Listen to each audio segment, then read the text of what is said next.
ଭୋକ ଲାଗିଲାଣି ଖାଇବାକୁ ଦିଅ। ଖାଇବ ତ? ହଁ ହଉ ଚାଲ ମୁଁ ନେଇକି ଯାଉଛି କଣ ଖାଇବ। ହଉ ଠିକ ତମେ ଅଛି। ଚାଲ ସେଠି ବସ। ହଉ ଦିଦି ହୁଁ ଗୁରୁ କଣ ତଳେ ବସିଛନ୍ତି? ଗୁରୁ ତଳେ ଖାଇବା ଯୋଉ ମଜା ଚେୟାରରେ ବସିକି ଖାଇବ। ତଳେ ବସିକି ଖାଇବ ଟିକେ ବସୁଧା ମାତା ରହିଲା ତା ଉପରେ ବସିଲ ଖାଇଲା ପୁରା ଶାନ୍ତି ହଜମ ହବ। ଆଉ ଗୁରୁ ଚେୟାରରେ କହିବେ ବସିଲେ ହଜମ ଟେଷ୍ଟ ହବନି। କରିକି କେମିତି ହେଇଛି।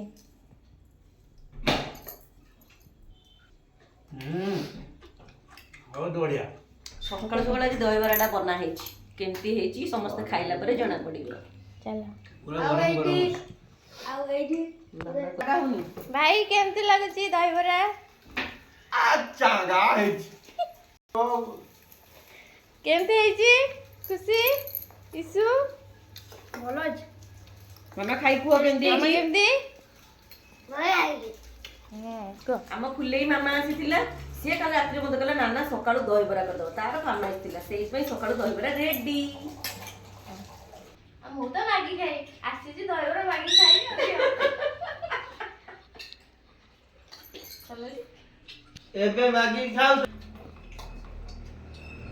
ଆଜି ମାଗିଲ ନା ଆଗରୁ କେବେ ମାଗିଦବା? ନାଇଁ ଏବେ ଏବେ ଅଭ୍ୟାସ କରୁଛି।